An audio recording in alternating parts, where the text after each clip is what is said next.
दोस्तों, हमारे मन में गंदे विचार क्यों आते हैं? हम नहीं चाहते, पर फिर भी हमारे मन में गंदे विचार आते रहते हैं। लेकिन क्यों? मन ही हमारा सबसे बड़ा दोस्त और मन ही हमारा सबसे बड़ा शत्रु है। जब हम अपने मन के हिसाब से चलते हैं तो मन हमें भटका देता है, और जब हम मन को संतुलित कर लेते हैं तो हम अपनी ज़िंदगी में सब कुछ पा लेते हैं। हम अपने मन में आने वाले गंदे विचारों को रोकने की कोशिश करते हैं, पर जितना हम रोकते हैं उतने ही ये विचार हमारे अंदर प्रवेश करते जाते हैं। आप जिस चीज़ से जितना दूर भागोगे उतनी ही वह चीज़ आपके पास आएगी। इसीलिए उस चीज़ से भागो मत, बल्कि उस पर संतुलन कायम रखो। एक बार एक युवक गौतम बुद्ध के पास आया और गौतम बुद्ध से बोला, हे बुद्ध, मेरे मन में इतने गंदे विचार क्यों आते हैं? मैं नहीं चाहता कि मेरे मन में गंदे विचार आए, पर मेरे मन में हमेशा काम वासना के विचार चलते रहते हैं और मैं इनके बारे में सोच सोच कर बहुत परेशान हूँ। मेरी ऊर्जा और समय ये सब सोचने में ही नष्ट हो जाते हैं, और ये सब विचारों की वजह से मैं कभी कभी शांत नहीं रह पाता और मैं हमेशा ही स्त्रियों को देखकर मोहित हो जाता हूँ। अपने आप को रोक ही नहीं पाता। बुद्ध मुस्कुराए और उन्होंने उस युवक से पूछा, क्या तुम्हें पता है कि यह काम वासना होती क्या है? फिर लड़के ने उत्तर दिया और कहा, बुद्ध, मुझे तो नहीं पता कि काम वासना होती क्या है, परंतु हाँ, ये जो भी है बहुत बुरी चीज़ है। फिर बुद्ध ने उस युवक से कहा, सबसे पहले तुम्हें यह समझना है कि प्राकृतिक रूप से जो भी चीज़ हमारे अंदर है वह बुरी नहीं है। हमारे जीवन में उसकी कुछ न कुछ ज़रूरत होती है। वासना कोई बुरी चीज़ नहीं है, यह हमारे मन की एक भावना है जो हमें किसी न किसी चीज़ की कमी का एहसास करवाती है, और फिर हम उस चीज़ को पाने के लिए उस चीज़ की ओर आकर्षित हो जाते हैं। जैसे अगर तुम्हारे पास धन की कमी है तो तुम में धन पाने की वासना उत्पन्न हो जाएगी। इसका मतलब यह नहीं कि वासना बुरी है, बल्कि यह तो हमारे मन के एक प्रकार की ज़रूरत का एहसास है, और जब यह ज़रूरत शारीरिक हो तो हम इसे काम वासना कह देते हैं। युवक ने गौतम बुद्ध को कहा, बुद्ध, मुझे काम वासना का मतलब तो समझ में आ गया, पर आप मुझे यह बताइए कि ये आती कहाँ से है और कैसे आती है? गौतम बुद्ध ने कहा, काम वासना कहीं से आती नहीं है, यह तो हमारे अंदर ही होती है, और इसका होना तो जरूरी भी है, तभी तो मानव जाति का विस्तार होगा। युवक ने कहा, जब यह हमारे अंदर ही है और जरूरी भी है तो फिर लोग इसे गलत क्यों बताते हैं? बुद्ध ने कहा, यही समस्या है। लोगों ने काम वासना को गलत तरीके से सोच लिया है। इसे छिपाने की और दबाने की कोशिश करते हैं। काम वासना गलत नहीं है, बल्कि काम वासना का गलत तरीके से प्रयोग करना गलत बात है। लोग जिसे पसंद करते हैं उसी के लिए जीने लग जाते हैं, पर यह सब गलत है। गौतम बुद्ध ने युवक से कहा, क्या तुम्हें पता है कि जानवरों में भी काम वासना होती है? युवक ने उत्तर दिया, हाँ बुद्ध, जानवरों में भी काम वासना होती है, क्योंकि जानवर भी तो आखिर अपनी पीढ़ी को आगे बढ़ाएंगे। बुद्ध ने कहा, तो फिर हम जानवरों की काम वासना को गलत क्यों नहीं कहते? युवक ने कहा, मुझे नहीं पता महात्मा, आप ही मुझे बताइए। गौतम बुद्ध ने कहा, जानवर अपनी काम वासना का प्रयोग आनंद प्राप्ति के लिए नहीं करते, वह तो सिर्फ संतान उत्पन्न करने के लिए काम वासना का उपयोग करते हैं। जानवरों को प्रकृति ने इतनी समझ नहीं दी कि वह काम वासना को अपने सुख का आधार बना सके, जबकि मनुष्य अपनी समझ के बलबूते पर प्रकृति में पाए जाने वाले प्रत्येक वस्तु को अपने सुख के लिए प्रयोग करता है। हम इंसानों ने ही काम वासना को अपने सुख का साधन बना लिया है, जबकि प्रकृति ने तो हमें वंश को आगे बढ़ाने के लिए दिया था, लेकिन इंसानों ने अपनी जीवन का परम लक्ष्य बना रखा है, और इस तरह से काम वासना का बेलगाम हो जाना गलत है। युवक ने बुद्ध से पूछा, महात्मा जी, ये काम वासना हम पर हावी क्यों होती है? क्यों ये बेलगाम हो जाती है? तब गौतम बुद्ध ने कहा, सुनो, अब जो मैं तुम्हें बताऊंगा उसे तुम ध्यानपूर्वक सुनना। काम वासना का सारा खेल तुम्हें समझ में आ जाएगा। तुम्हें तुम्हारे सारे सवालों का जवाब मिल जाएगा, बस तुम्हें ध्यान से सुनकर समझना है। फिर गौतम बुद्ध युवक को बताना शुरू करते हैं। एक बार की बात है, एक आश्रम में गुरु और उनके शिष्य रहते थे। शिष्य रोजाना आश्रम के बाहर स्थित गांव में भिक्षा लेने के लिए जाते थे। शिष्य जो गांव में भिक्षा लेने के लिए जाता था, उस रास्ते में एक नदी पड़ती थी जिससे वह रोज भिक्षा लेने जाता था। एक दिन देखा कि एक लड़का पेड़ के पीछे छिपा है। उसने लड़के के पास जाकर पूछा, भाई तुम पेड़ के पीछे छिपकर क्या देख रहे हो? लड़के ने कहा, अरे तुझे नहीं दिख रहा क्या कि मैं क्या देख रहा हूँ? तब शिष्य ने नदी की तरफ देखा तो वहाँ पर कुछ लड़कियाँ पानी भर रही थी। लड़कियाँ 14-15 साल की होगी। तब शिष्य ने लड़के से कहा, अरे भाई वहाँ पर तो लड़कियाँ पानी भर रही है, इसमें छुपकर देखने वाली क्या बात है? तब लड़का शिष्य की तरफ देखकर उसे कहता है, अरे पागल, तुम्हें दिखाई नहीं दे रहा क्या कि मैं क्या देख रहा हूँ? वह परियां कैसे नदी से पानी निकाल रही है, जरा उनकी अदाओं को देखो, उनके कोमल शरीर को देखो, उनकी पतली कमर मटके को उठाते समय कैसे बलकाती है और उनके बाल उनकी कमर पर कैसे लहरा रहे हैं, मानो सुंदरता बिखरी पड़ी हो। शिष्य फिर नदी की तरफ देखता है और इस बार वह देखता ही चला गया।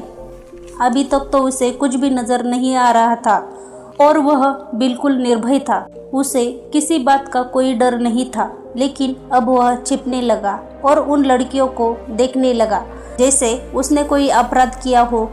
और जब वह छुपकर उन लड़कियों को देख रहा था, तभी वो अंदर से कांप गया और उसने कहा कि यह मैं क्या कर रहा हूँ? मैं जो भी कर रहा हूँ वह सही नहीं है, मुझे यहाँ से चले जाना चाहिए। और फिर वह जल्दी से वहाँ से चला जाता है।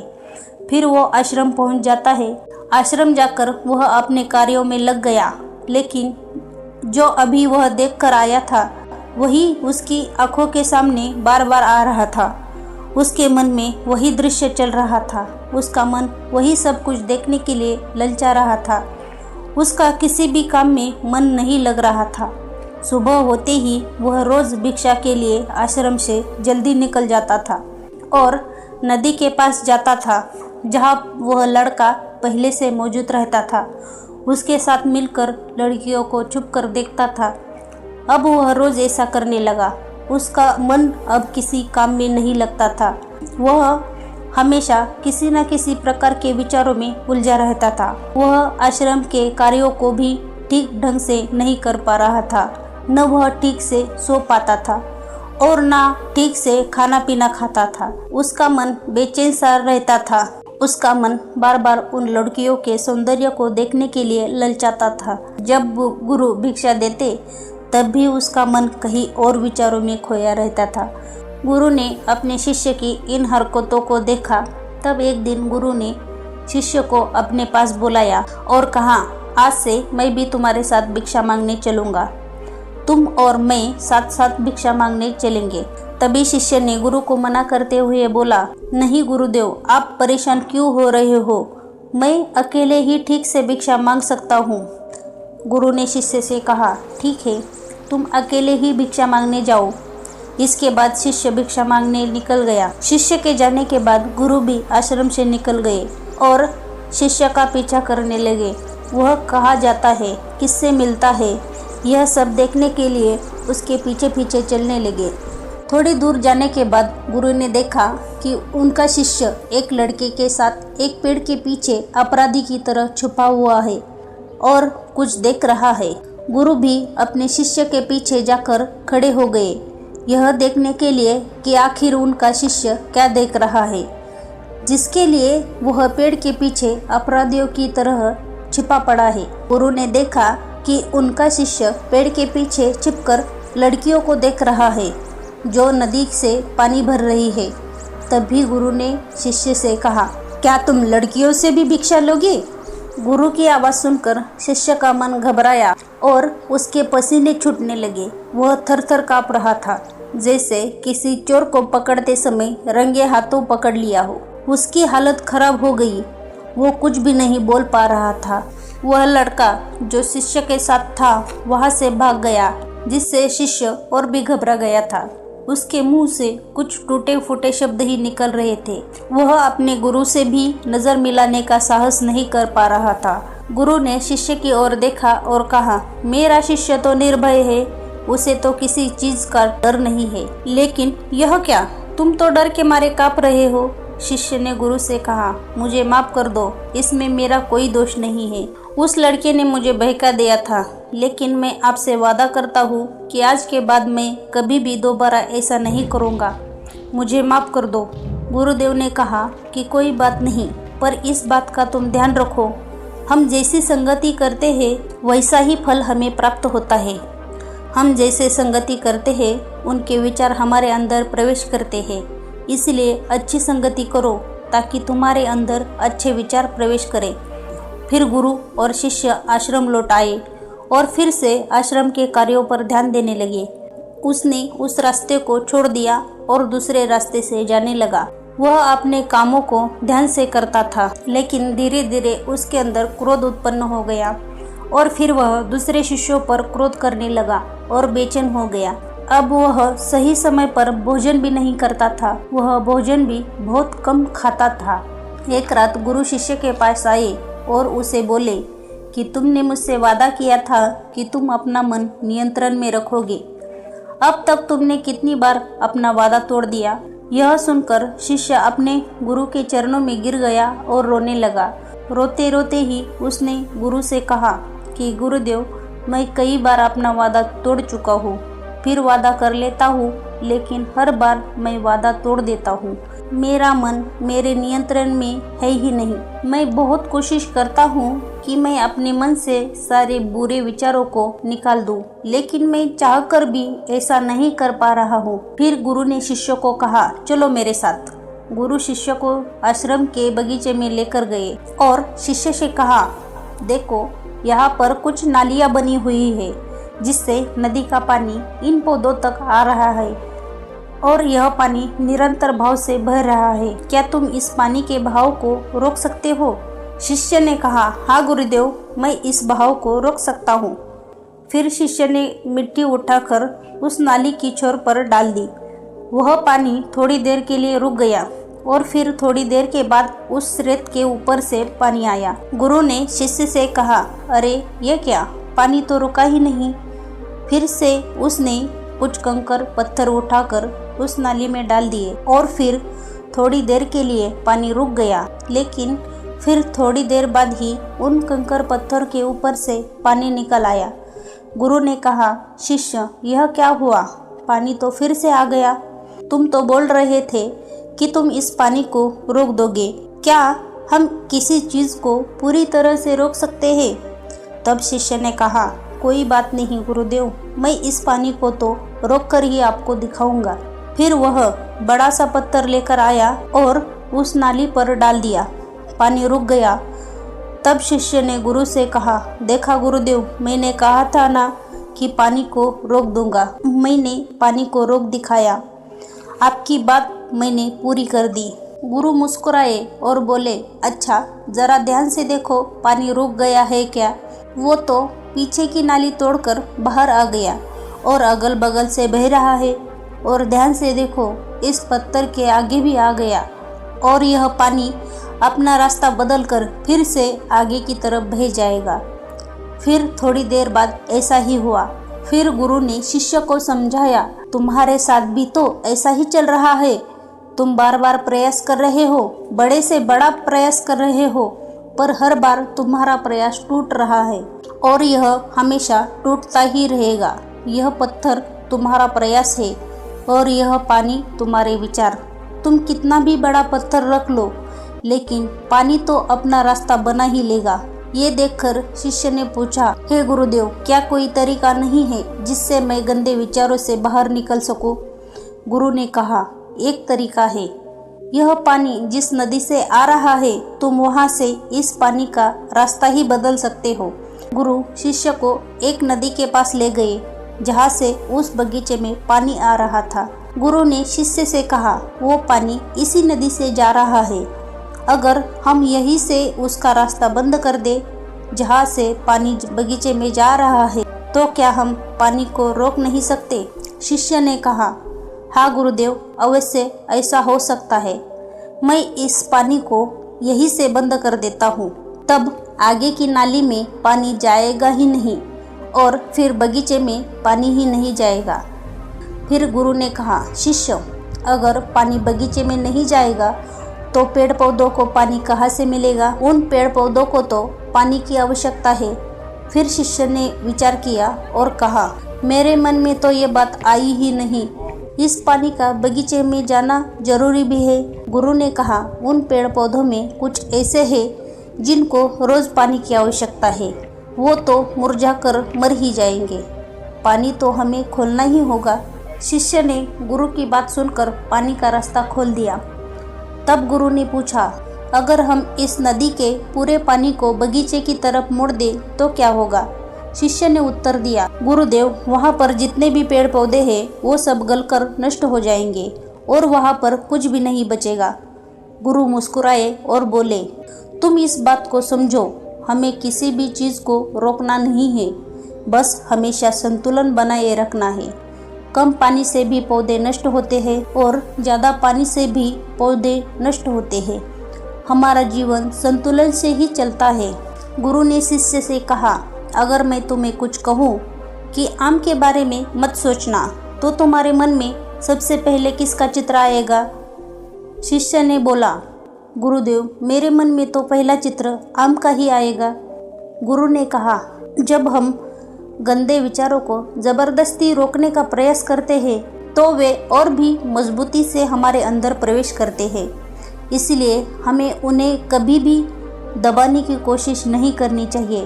फिर गुरु ने शिष्य को कहा, हमारे गंदे विचार बुरे लोगों की संगति करने की वजह से भी आते हैं। कभी कभी कामुकता हमारे अंदर होती नहीं है, लेकिन अश्लील लोगों के साथ रहने की वजह से ये हमारे अंदर हावी हो जाते हैं। फिर शिष्य ने कहा, गुरुदेव, आप सही कह रहे हैं, मैं अपने मार्ग से भटक गया था। फिर वह शिष्य उस रात बहुत ही चैन की नींद सोया। सुबह अपने कार्यों को पूरे मन से किया और फिर सुबह वह भिक्षा लेने के लिए उसी रास्ते से गया जहाँ वह लड़का आज भी पेड़ के पीछे छुपकर उन लड़कियों को देख रहा था। वह शिष्य उस नदी पर गया जहाँ वह लड़कियाँ पानी भर रही थी।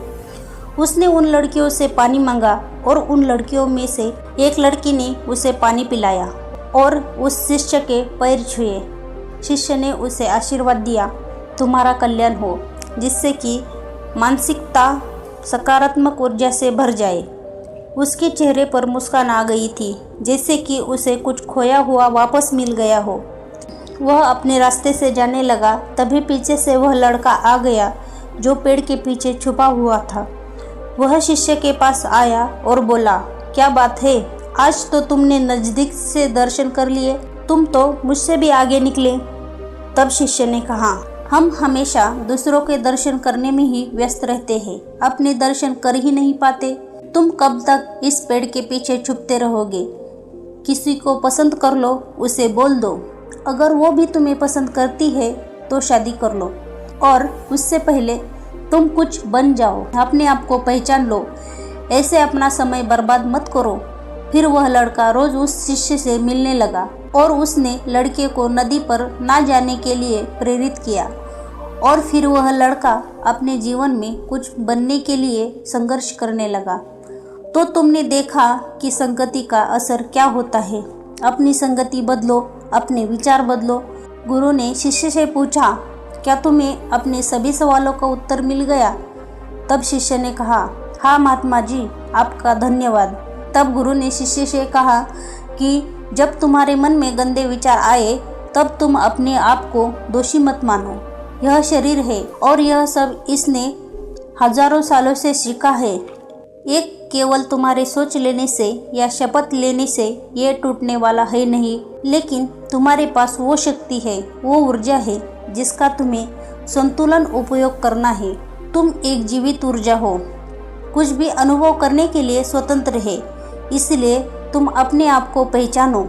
इस कहानी से यह सीख मिलती है कि हमारे विचारों का महत्व कितना अधिक है। हमारे विचार ही हमारे भविष्य को निर्धारित करते हैं। हमें सकारात्मक विचारों को अपने मन में पूरी शक्ति के साथ अपनाना चाहिए ताकि हम सही दिशा में आगे बढ़ सकें। मुझे उम्मीद है कि आपको यह कहानी पसंद आई होगी और इससे काफ़ी कुछ सीखने को मिला होगा। कहानी के बारे में अपने विचार नीचे कमेंट बॉक्स में कमेंट करके बता सकते हैं। जाने से पहले वीडियो को लाइक करें और चैनल को ज़रूर सब्सक्राइब करें। अगर आप बुद्ध के विश्वासी हैं, कमेंट में नमो बुद्धाय लिख दीजिए। Thanks for watching video. Stay connected, stay motivated. मिलते हैं अगले वीडियो में। Till then, bye bye.